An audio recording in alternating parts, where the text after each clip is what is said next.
in a land where ancient wisdom met modern life, there sat a great city called Ajikoko, a place where animals and humans lived together in harmony. Cars zoomed through dusty streets, traders shouted in crowded markets, and bright lights flashed from tall buildings. But even in this busy place, the old folktales still lived on, waiting to teach new lessons. And among all the citizens of Ajikoko, two stood out more than the rest. Tok Tok Tortoise, slow but impossibly clever, and Runtata Rabbit, fast, famous, and too confident for his own good. Their story begins on the day the city announced the greatest challenge it had ever hosted. One sunny morning, a giant digital billboard lit up right in the center of Ajikoko Square. The Great City Race, grand prize, 5 million naira, a brand new electric scooter, and the titled champion of Ajikoko. The crowd gasped. This was no ordinary race. Runtata Rabbit pushed his sunglasses up and grinned widely. Rabbit, heh, 5 million, easy money. Who in this city can outrun me? Everyone murmured in agreement. Rabbit was the king of speed. He delivered packages faster than motorbikes, won every running competition, and bragged about it every single day. But just then, Tok. Slow, steady footsteps approached. Tok Tok Tortoise walked forward, holding his small leather bag, wearing a calm smile. Tortoise, the race sounds interesting. I think I will join. The whole square burst into laughter. Crowd. Tortoise, stop joking. He will finish next year. This is not a storybook, oh. Rabbit laughed the loudest. Rabbit, old man, stay home before you embarrass yourself. The tortoise simply nodded. Tortoise, speed is good, but wisdom is better. Throughout the week, Rabbit trained like a superstar.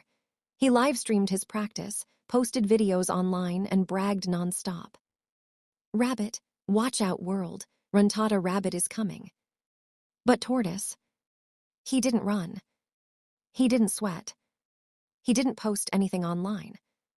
He simply walked through the city, observing quietly.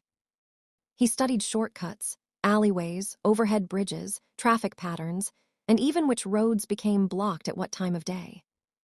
Every evening, he sat under a streetlight, writing in a tiny notebook. Passers-by looked at him, confused. People, is he drawing maps? He thinks too much for someone who will still lose. Tortoise never replied. He simply prepared. The entire city gathered. Drones hovered in the sky, live-streaming the event. Vendors sold puff-puff and roasted corn. Children sat on rooftops to get a better view. The race route stretched across Ajikoko, from the market square, through narrow streets, past a construction site, across a new overhead bridge, and finally up a hill to the finishing point. The contestants stood at the starting line. Rabbit stretched dramatically. Tortoise wiped dust off his shell. A loud horn blasted. On your marks, get set, Go. Rabbit shot forward like a bullet. The crowd roared. Tortoise took one slow, steady step, then another. Within seconds, Rabbit was out of sight. Rabbit, laughing while running. This race is already over. He zoomed past markets, dodged motorbikes, and even waved at his fans. Meanwhile, Tortoise kept a steady rhythm, breathing calmly. He wasn't trying to outrun anyone. He was following his plan. Halfway through the race, Rabbit encountered a roadblock, a huge traffic jam caused by a broken-down truck. He groaned angrily. Rabbit, what is this? They should clear the road for a champion like me. But Tortoise had predicted this. He had drawn a tiny map showing every possible blockage. So he quietly slipped into a small alley, moving between buildings, emerging on the other side of the jam. Rabbit reached the construction site and saw a sign. Warning, fresh cement, do not enter. He scoffed. Rabbit, me, stop because of cement, never. He dashed across, splashing wet cement everywhere. His feet became heavy and sticky. But Tortoise, he had already marked that the cement would be wet. He went around the long way, slow but steady. By the time Rabbit scraped the cement off his feet, Tortoise was quietly catching up. The finish line was close, at the top of Sunrise Hill. Rabbit regained his speed and sprinted up eagerly, laughing again. Halfway up the hill, he turned around and didn't see Tortoise. Rabbit, let me just rest small. This victory is too easy. He sat under a shady mango tree, enjoying the breeze. Minutes passed. He grew comfortable, then sleepy, then snoring loudly. Meanwhile, Tortoise approached the hill. Step by step. Slow, steady, focused. He passed the sleeping rabbit without a sound. The crowd at the top saw him approaching.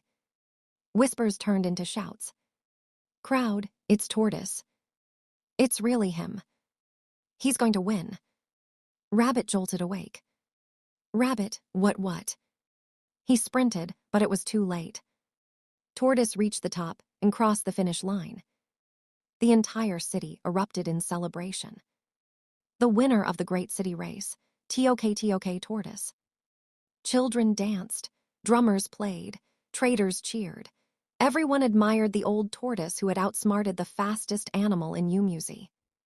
Rabbit finally arrived, exhausted and ashamed. Breathing heavily, he bowed his head.